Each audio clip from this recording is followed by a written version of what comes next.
130 बीघा। छतरपुर नगर में गल्ला मंडी में हमारी 49 दुकानें हैं, एक धर्मशाला है। कम से कम दुकान ली जाए तो 15-20 हज़ार रुपये किराया होना चाहिए आज के हिसाब से, तो 500,000 रुपये आपको क्यों मिलते हैं? जो किसान लोग हैं उन्होंने हमारी ज़मीन में कब्जा कर रखा है। राधेपुर गौशाला में जो ज़मीन है वो 130 बीघा है। पुरानी हिसाब से हमारे पास 1500 के हिसाब से दुकानों का किराया हमारे पास आता है। नमस्कार साथियों, हम परिहार योजना से अपनी टीम के साथ आए हैं राधेपुर गौशाला। राधेपुर गौशाला मेरी समझ से इस गौशाला में जितनी संपत्ति है तो मध्य प्रदेश में एकाध होंगी शायद। तो मध्य प्रदेश में मेरी समझ से संपत्ति के मामले में दुकानें, धर्मशाला, स्कूल, ज़मीन टॉप होना चाहिए। लेकिन फिर भी इस गौशाला की क्या दुर्दशा है, शासन प्रशासन कोई इस पर ध्यान नहीं दे रहा है। क्यों नहीं ध्यान दे रहा है? आज हम आए हैं, बात करेंगे यहाँ के सचिव महोदय, उनसे हर पूरी चीज़ जानेंगे। बताइए महाराज जी, आपका क्या नाम है? मेरा नाम उमेश सैनी है, राधेपुर गौशाला का मैं सचिव हूँ। अच्छा, आपके गौशाला में क्या क्या संपत्ति, कितनी ज़मीन है, कितनी दुकान है, विस्तृत जानकारी दें। राधेपुर गौशाला में जो ज़मीन है वो 130 बीघा है। 130 बीघा।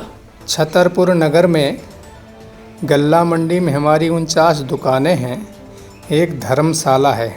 धर्मशाला वाला ऊपर का जो हिस्सा है वो सार्वजनिक सामाजिक कार्य के लिए दिया जाता है। साथ में हमारे छतरपुर नगर में कुल हमारी 49 दुकानें हैं, उसमें सार्वजनिक शिक्षा जगत को लेकर सरस्वती शिशु मंदिर भी हमारी ज़मीन में, हमारी बिल्डिंग में लगता है। तो ये दुकानों का किराया कितना आता है? पुरानी हिसाब से हमारे पास 1500 के हिसाब से दुकानों का किराया हमारे पास आता है। छतरपुर जैसी गल्ला मंडी में जैसी जगह में कम से कम दुकान ली जाए तो 15-20 हज़ार रुपये किराया होना चाहिए आज के हिसाब से, तो 500,000 रुपये आपको क्यों मिलते हैं? पुराने हिसाब के पुराने दी गई हुई दुकानें थी, पुरानी दुकानें हैं, उस हिसाब से हमें लोग देते हैं। हम लोगों ने कई बार कलेक्टर महोदय को से अभी 2 वर्ष पहले मैंने कहा था कि आप नए रेट निर्धारण करके अगर कर देते हैं तो हमारी गौशाला आत्मस्वावलंबी बन सकती है। तो आपने कलेक्टर महोदय को आवेदन दिया और कहा कि हमको नए रेट पर किराया बढ़ाया जाए। ये लोग नहीं बढ़ाते हैं तो इनको वहाँ से हटाइए, दूसरी दुकान किराएदारों को आप दीजिए। ये बात हमने 2 वर्ष पहले कलेक्टर महोदय हमारे यहाँ आए थे कार्यक्रम में, जिला पंचायत सीओ मैडम आई थी, उस समय मैंने ये बात रखी थी, परंतु उस पर कोई कार्रवाई नहीं हुई। और ज़मीन की क्या स्थिति है? 130 बीघा ज़मीन आज के हिसाब से काफ़ी हो जाती है। तो यहाँ कुछ हमने सुना है कि माफियाओं ने अवैध कब्जा कर लिया है।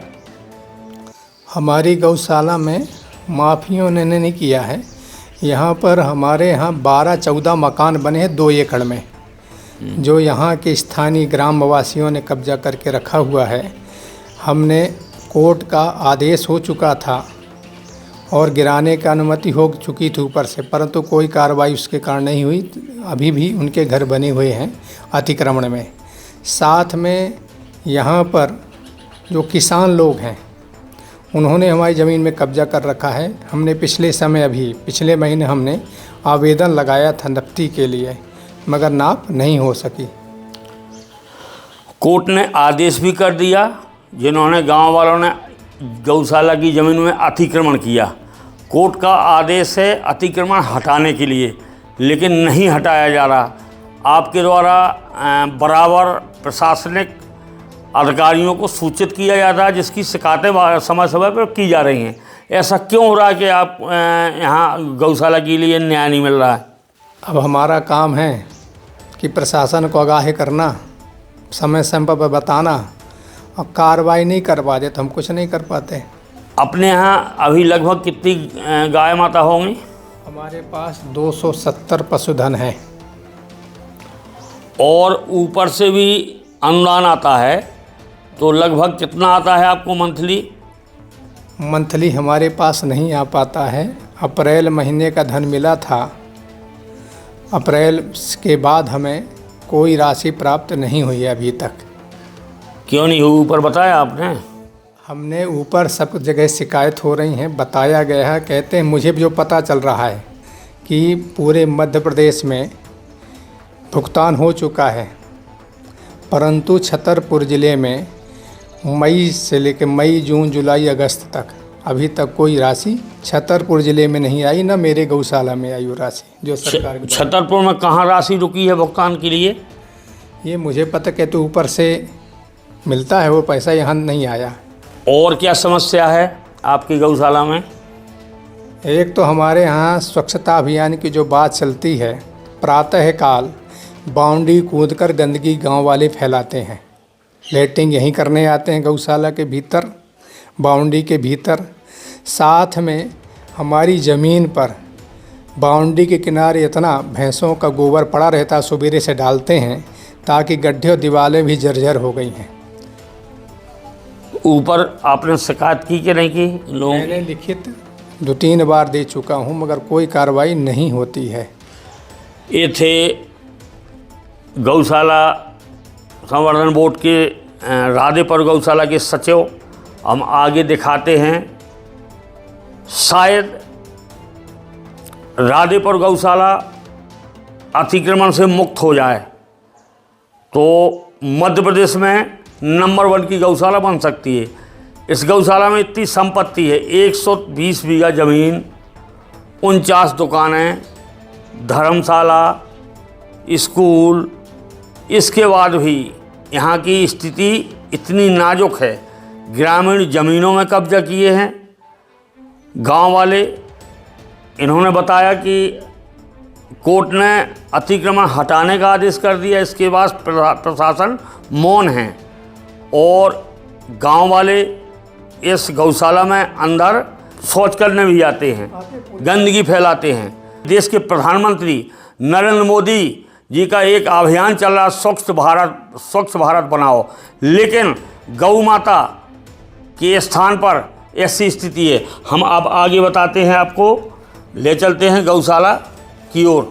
साथियों, अब हम आपको दिखाते हैं गौशाला का मेन दृश्य, जहां गौ माता रहती हैं। दिखाइए थोड़ा सा इस एरिया में।